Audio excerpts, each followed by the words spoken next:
नमस्कार, आप देख रहे हैं न्यूज इंडिया। मैं हूं आपके साथ सृष्टि पांडे। देश में कोरोना के कुल मामले आपको बता दें 3,32,424 तक पहुंच चुके हैं। पिछले 24 घंटे में 11,502 नए मामले सामने आ चुके हैं। 325 लोगों की 24 घंटे में मौत हुई है। अब तक 9,520 लोगों ने वायरस से अपनी जान गंवा दी है।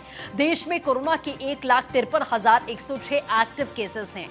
दिल्ली में कोरोना को लेकर गृह मंत्री अमित शाह ने बैठक की है। सर्वदलीय बैठक में कोरोना को लेकर मंथन किया गया। बैठक के बाद में सीएम अरविंद केजरीवाल ने ट्वीट किया, दिल्ली में फिर से लॉकडाउन की योजना नहीं है। लॉकडाउन को लेकर लगातार अटकलें चल रही थी कि दिल्ली में आंकड़ा 41,000 के पार जा चुका है, तो क्या अब दिल्ली में एक बार फिर से कंट्रोल करने के लिए लॉकडाउन की जरूरत पड़ने वाली है। लेकिन आपको बता दें, अरविंद केजरीवाल ने सर्वदलीय बैठक के बाद में ये ट्वीट करके ऐलान कर दिया है कि दिल्ली में लॉकडाउन की परिस्थिति नहीं है।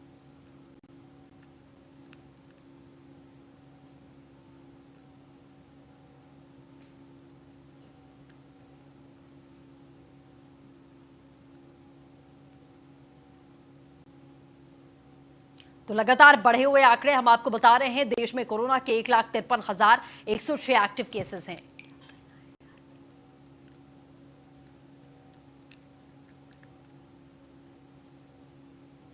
गोंडा से बड़ी खबर है, जहां उपयोग की गई कोरोना किट जंगल में मिली है। आपको बता दें, यूज की गई किट मिलने से खलबली का माहौल है।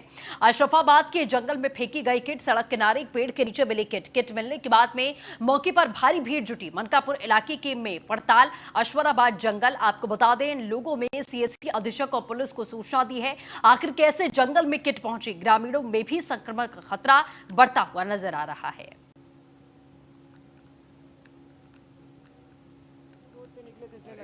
आप वकील भी हो, एनजीटी से हो।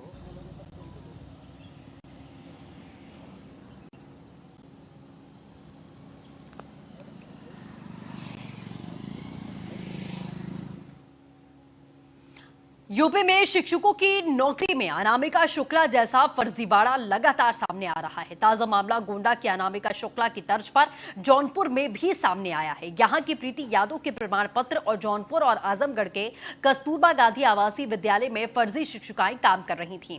वहीं असली प्रीति यादव अब भी बेरोजगार हैं। प्रेरणा पोर्टल और दीक्षा ऐप पर अपलोड किए गए डेटा के परीक्षण में प्रीति यादव के नाम पर 2 जगहों पर नौकरी करने का यह मामला उजागर हुआ। दोनों शिक्षिकाओं ने एक ही आधार नंबर अपलोड किया। दोनों जिलों में जांच की गई तो प्रमाण पत्र एक ही निकले। एक फर्जी शिक्षिका केजीबीवी मुफ्तीगंज जौनपुर में पूर्णकालिक शिक्षिका और दूसरी केजीबीवी पवई आजमगढ़ में वार्डन के पद पर तैनात थी। दोनों के पते अलग अलग थे। जौनपुर के बेसिक शिक्षा अधिकारियों ने मूल शैक्षिक निवास और पहचान प्रमाण पत्र से मिलान किया तो सामने आया कि उन्होंने फर्जी प्रमाण पत्रों के आधार पर नौकरी हासिल की है। बीएसए ने एफआईआर दर्ज कराने और वेतन की रिकवरी का आदेश दे दिया है। जौनपुर के सिकरारा की रहने वाली मूल प्रमाण पत्रों वाली प्रीति यादव आज बेरोजगार हैं। प्रीति ने जैसे ही समाचार पत्रों में अपना और अपने स्कूल का नाम देखा तो उसने सीधे बीएसए को इस बात की इत्तला दी।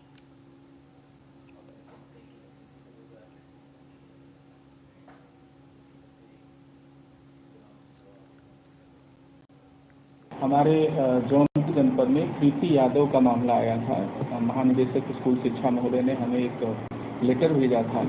ये आजमगढ़ के पवई में कस्तूरबा गांधी आवासीय विद्यालय की वार्डन थी और यहाँ की मुफ्तीगंज की एक शिक्षिका थी। दोनों के आधार नंबर एक थे। उसी के क्रम में हमने जब जांच की है तो जांच में ये पता चला है कि वास्तव में प्रीति यादव नाम की एक कोई शिक्षिका थी, कोई महिला थी। उसके नाम पे ये दोनों फर्जी रूप से यहाँ पे नौकरी कर रही थी। एक यहाँ पे और एक आजमगढ़ में नौकरी कर रही थी। तो हमने तत्काल इसमें कार्रवाई की है और इसमें एफआईआर दर्ज हुई है। और जो यहाँ पे कार्यरत शिक्षिका थी वो तो पहले से ही उपस्थित हैं और इनके खिलाफ कार्रवाई करते हुए इनके खाते को सीज कराने के लिए बैंक को हमने लेटर लिख दिया है। हमारा सब कुछ मतलब उस पिता का नाम मेरा नाम मैच कर रहा था। फिर यहाँ शिक्षा की 6 से 12 तक जो दिया था, इंदु बालिका इंटर कॉलेज वह भी मैच कर रहा था। स्नातक का भी, फिर जन्म तिथि भी 93 जो था मैच कर रहा था। तो मुझे बस शक हुआ कि हो सके ये मेरा नाम, क्योंकि मैंने भी 2017 में कस्तूरबा गांधी आवासीय विद्यालय में आवेदन किया था, जिसमें काउंसिलिंग में भाग नहीं ले पाई क्योंकि वेबसाइट उस पर दिया था कि 9 दिन जन्म तिथि कम है, इसलिए हम काउंसिल करवाने नहीं गए वहाँ पे। ये सब देखते हुए हमने बस शक करके हमने बीएसएफ को बस व्हाट्सएप के जरिए एक सूचना दे दी। कोरोना काल में 2 महीने से अधिक के लॉकडाउन के बाद में खुले बाजार में अधिकारी रोज छापेमारी कर रहे हैं। लोगों से नियमों का पालन करने की अपील कर रहे हैं। अभी 3 दिन पहले ही फूड विभाग ने मिठाई की दुकानों पर छापेमारी करके कुछ दुकानों से मिठाई के सैंपल भेजे, जबकि डीएम-एसएसपी भी अपने दौरे के दौरान नियमों का पालन न करने पर कुछ दुकानदारों पर कार्रवाई की थी। आज ड्रग इंस्पेक्टर द्वारा मेडिकल स्टोर की चेकिंग की गई। ड्रग्स विभाग की छापेमारी से दवाई विक्रेताओं में हड़कंप मच गया और वो अपने मेडिकल स्टोर बंद करके इधर उधर चले गए। इस दौरान एमबीडी चौक पर कुछ दुकानों में अनियमितता के चलते उनके मेडिकल स्टोर को बंद करा दिया गया। इस दौरान उपजिलाधिकारी भी मौजूद थे। उपजिलाधिकारी देवेंद्र पांडे ने बताया कि बंद कराए गए मेडिकल स्टोर पर लाइसेंस मौजूद नहीं था और डीएम साहब के आदेश पर भी सभी सामान का कैश मेमो भी कटेगा, लेकिन कोई भी दुकानदार नियमों का पालन नहीं करता पाया गया।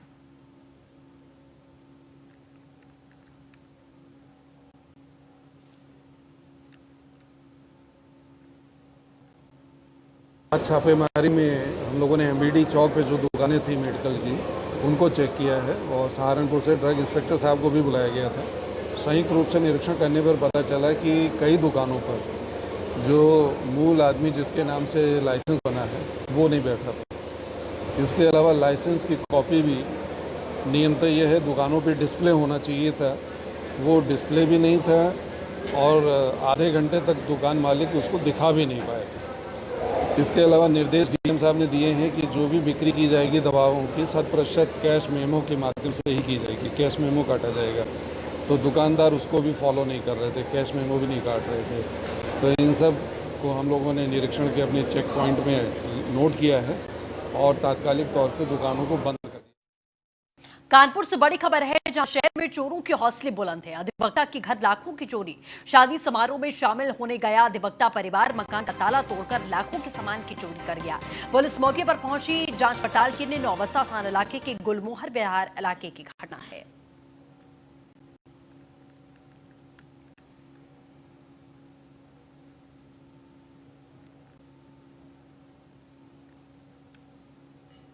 खबर इटावा से, जहां कोरोना काल में सोशल डिस्टेंसिंग की धज्जियां उड़ाई गईं। कोरोना संकट पर भारी पड़ी भक्तों की आस्था। लखनऊ के प्रसिद्ध ऐतिहासिक कालका देवी मंदिर में दर्शन के लिए उमड़ी भीड़ को नियंत्रित करने के लिए मंदिर के दरवाजों को प्रशासन ने बंद किया।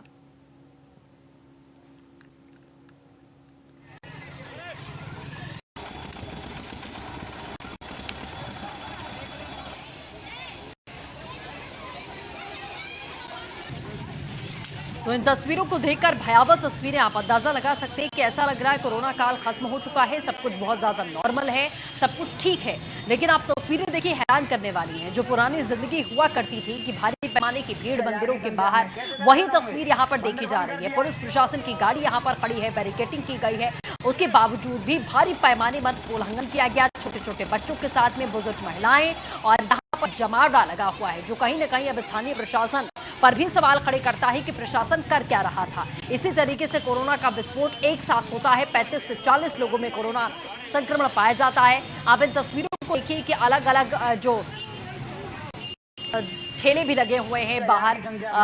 सीधे तौर पर कहीं ना कहीं अब बहुत बड़ा ये सवाल है कि स्थानीय प्रशासन यहाँ क्या कर रहा था। लोगों को बार बार समझाया गया, जागरूक किया गया, लेकिन लोग अपने साथ साथ अपने आसपास के लोगों, अपने परिवार, अपने बच्चों, अपने माता पिता, सबकी जिंदगियों के साथ में खेल रहे हैं।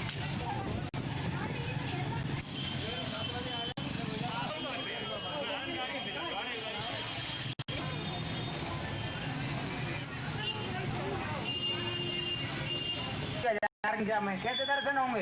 मंदिर बंद कर दिया।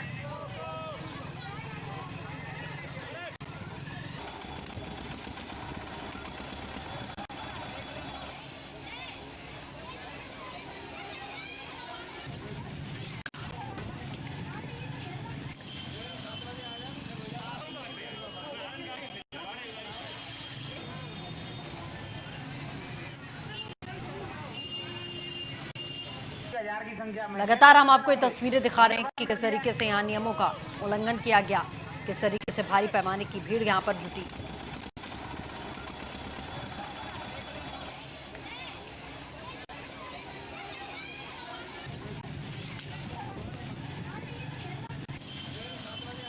लगातार आप ये तस्वीरें देखिए, कोरोना संकट पर भक्तों की आस्था किस तरीके से भारी पड़ी है। गाजियाबाद से बड़ी खबर, जहां 1-to-1 सेवा की शुरुआत, डासना में हॉटलाइन 1-to-1 सेवा का उद्घाटन किया गया। डीजी जेल आनंद कुमार ने उद्घाटन किया। डासना की जिला जेल पहुंचे DG jail, DIG jail Meerut zone बंदियों की मुलाकात के लिए सेवा मुलाकात करने वालों और बंदियों को दूरी अब टेलीफोन के जरिए कम होगी। 39 हॉटलाइन टेलीफोन लगाए गए हैं। प्रदेश की पहली जेल बनी है डासना जेल।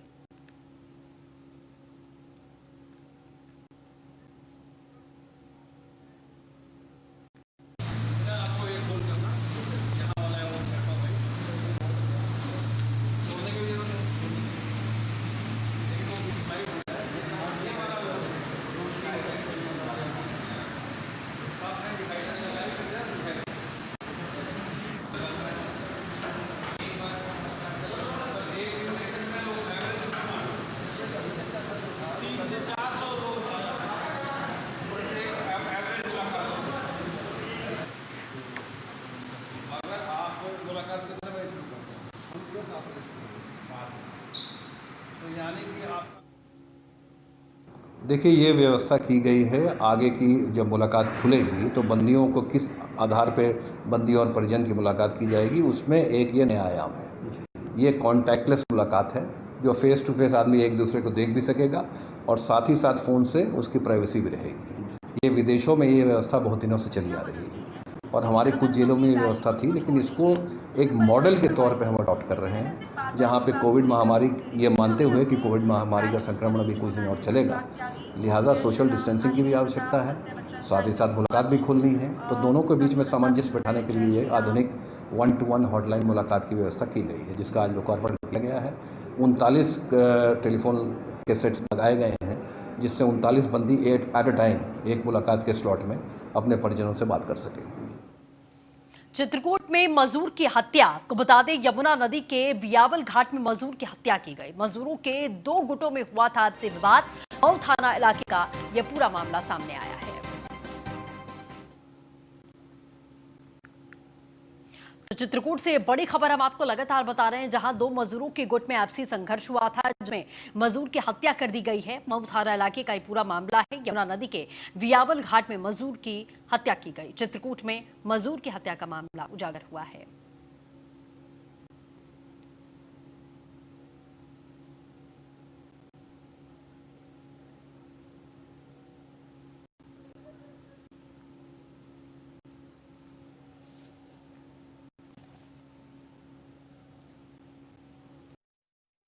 कल दिनांक 14 जून को थाना मऊ क्षेत्र अंतर्गत ग्राम ब्यावल में बालू घाट पर 2 मजदूरों के बीच में लड़ाई झगड़ा हुआ, जिसकी सूचना थाने पर पहुंचने के बाद तत्काल मुकदमा पंजीकृत किया गया। शारदा, जो कि मजरूब था, उसे अस्पताल में भिजवाया गया, जिसकी दौरान उपचार मृत्यु हो गई है। सुसंगत धाराओं में अभियोग को तरमीम किया जा रहा है और शव को पोस्टमार्टम। तो मऊ से बड़ी खबर आपको हम लगातार बता रहे हैं। मजदूरों के 2 गुटों में विवाद हुआ। मऊ थाना इलाके का ये पूरा मामला है। चित्रकूट में मजदूर की हत्या का मामला सामने आया। यमुना नदी के वियावल घाट में मजदूर की हत्या हुई। मजदूरों के 2 गुटों में आपसी संघर्ष हुआ था, जिसके बाद में ये विवाद बढ़ता गया और मामला इस कदर आगे बढ़ा कि हत्या तक पहुंचा। मऊ थाना इलाके का मामला है।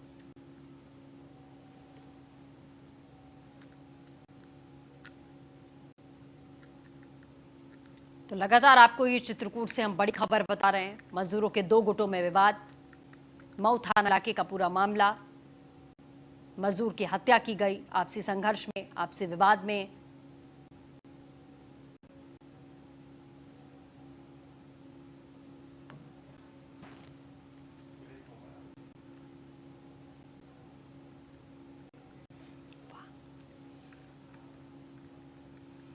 मेरठ से बड़ी खबर आपको बता दें, मेरठ में एक साथ 37 लोग कोरोना पॉजिटिव पाए गए हैं। जिले में 24 घंटे में कोरोना के 65 नए केसेस सामने आए हैं। अस्थायी जेल में बंद 9 कैदी भी पॉजिटिव हैं।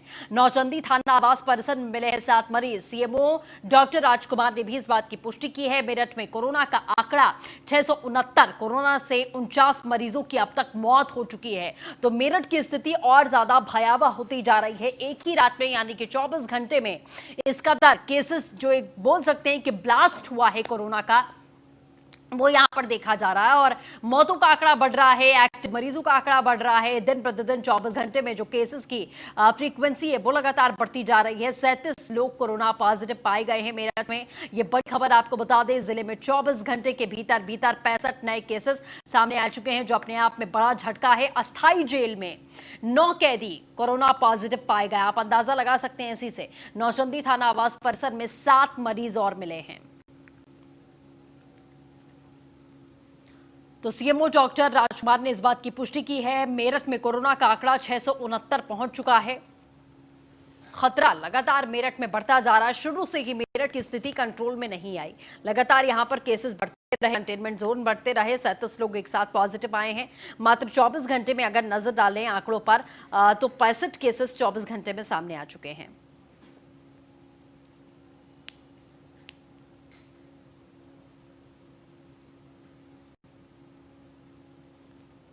ब्यूरो चीफ के शर्मा हमारे साथ में फोन लाइन पर जुड़ चुके हैं। के सिचुएशन लगातार बद से बदतर हो रही है मेरठ में। एक साथ 24 घंटे में 65 केसेस, क्या कुछ जानकारी?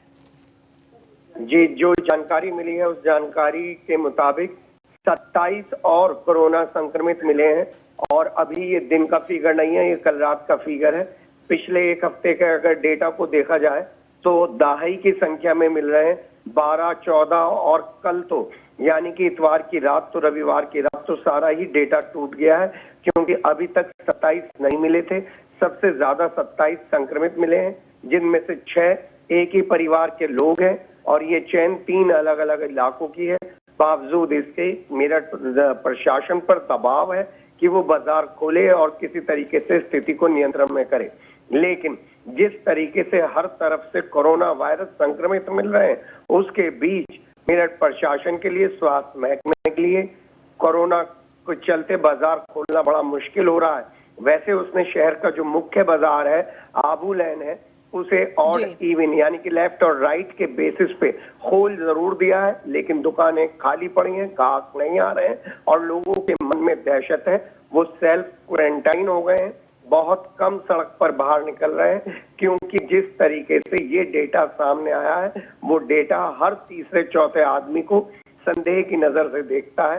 क्योंकि ज्यादातर जो जिस तरीके की स्टडी की गई है इस डेटा को लेते हुए, 5-6 दिन तक तो इसके लक्षण ही दिखाई नहीं देते हैं। 5-6 दिन के बाद जब लक्षण दिखाई देते हैं तब हालात थोड़े से विकट हो जाते हैं। उधर अगर हम आपको बताएं कि मुलायम सिंह यादव क्वारंटाइन सेंटर में वहां पर इलाज चल रहा है और बार बार मेरठ मेडिकल कॉलेज की कुछ तस्वीरें आती हैं। उन तस्वीरों से बचने के लिए मेरठ का स्वास्थ्य प्रशासन भी तस्वीरें डाल रहा है, जो बता रहा है कि वहां पर खाने का ध्यान रखा जा रहा है, साथ ही साथ सफाई व्यवस्था का भी ध्यान रखा जा रहा है। हम आपको बता दें कि हमारे एक प्रिंट मीडिया के साथी को कोरोना हुआ था। उसको जब कुछ बंधुओं ने, पत्रकार बंधुओं ने खाना और दवाई पहुंचाई तो वो वहां तक नहीं पहुंच पाई।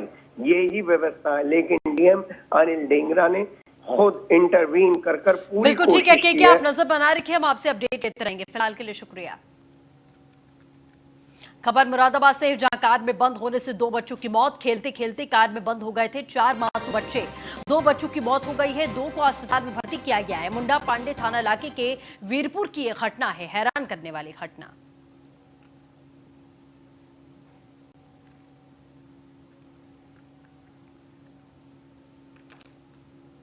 फाजिल, अच्छा क्या मामला है बच्चों का सारा यहाँ? कार में जाके बंद हो गई और गाड़ी अंदर से लॉक हो गई पूरी। तो हमने जब जाके देखा तो बेहोश पड़े वो, जिसमें के 2 ख़त्म हो गए। इनका नाम एक का फैज़ है, एक का अलकाफ है और 2 बच्चे अभी हॉस्पिटल में हैं। सुबह कैसे मालूम पड़ा? सुबह किस टाइम में घटना है सर? सुबह 8 बजे की है। तो आपको कैसे मालूम पड़ा बच्चे गायब हुए? आप घर से कैसे ढूंढा उनको, क्या करा? खाना खाने के लिए ढूंढा उन्हें। अच्छा, फिर जब देखा सब में ढूंढा ना मिले, फिर कार के तरफ गए तो कार में बंद पड़े मिले। कार किसकी थी वो? हैं, हमारी थी कार। अच्छा अच्छा। पुलिस आई थी यहाँ पर? हाँ जी आई थी। आप क्या चाहते हो? पंचनामा कराना चाहते हो या कुछ कार्रवाई करना चाहते हो? कार की अपनी थी या नहीं? अपनी थी, कुछ नहीं कार अपनी कुछ थी। नहीं करना चाहते। कुछ नहीं करना चाहते हो? जी। कौन से गाँव का मामला है? बीरपुर। तो मुरादाबाद से बड़ी खबर आपको लगातार बता दें, 2 बच्चों की मौत हो चुकी है और 2 बच्चों को अस्पताल में इलाज के लिए भर्ती कर दिया गया है। खेलते खेलते ये चारों बच्चे गाड़ी में लॉक हो गए थे।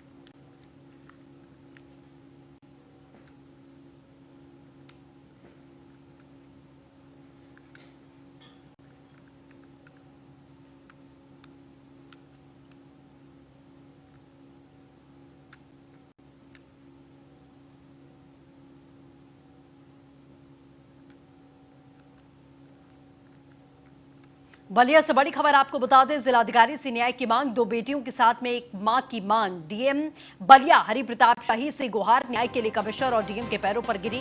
मंडलायुक्त कनक त्रिपाठी भी मौजूद रही। डीएम ने महिला से गुस्से में बातचीत की। दबंगों द्वारा जमीन पर कब्जे का मामला, स्थानीय पुलिस भी दबंगों की मदद कर रही है। 6 महीने से महिला लगा रही अधिकारियों के चक्कर, अभाव थाने का ये पूरा मामला सामने आया है। आप बताओ चलो। देखो सुनिए, खड़े होइए, खाली बोलना है, तुमको भी सुनना है। इनका ये कहना है कि जो बगलगीर है वो हमारी ज़मीन पर कब्जा कर रहा है, वही इनको दिक्कत है।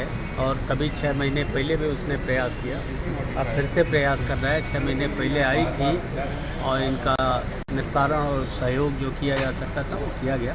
अब फिर से दूसरी तरफ से कह रहे हैं कब्जा करने का प्रयास कर रहे हैं। इसके बारे में एप्लीकेशन ले लिया गया है इनका और एसडीएम को मिलने के लिए कहा गया है। तो मिला करके और जो युक्ति संगत हो, जो न्याय संगत हो।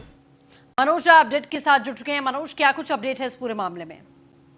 जी, जैसा बताते चले आपको कि ये महिला जो है पिछले 6 महीने से थाना और जिलाधिकारी के दफ्तर की चक्कर लगा रही है, लेकिन अब तक किसी तरह की कोई राहत नहीं मिली। आज जब यह कमिश्नर कनकलता त्रिपाठी और डीएम हरि प्रताप शाही दोनों के पैर पकड़ करके और न्याय की उम्मीद से उनसे याचना की, इसके बावजूद भी मिला जैसे ढाक के 2 पास। मैडम कनकलता अपनी गाड़ी में सवार होकर चलती बनी तो वहीं हरि प्रताप शाही जिलाधिकारी बलिया ने भी उस बेरुखी से उन्हें अलग कर दिया। लेकिन अब तक उन्हें कोई न्याय की उम्मीद नहीं है, जब जहां की एक तरफ पुलिस प्रशासन से पीड़ित है, दूसरी तरफ जो उसके जमीन पर कब्जेदार है उससे पीड़ित है और न्याय की उम्मीद धरी की धरी ही रह गई है। अब तक किसी तरह की कोई कार्रवाई होती दिख नहीं रही है। जी चलिए, अपडेट के लिए शुक्रिया।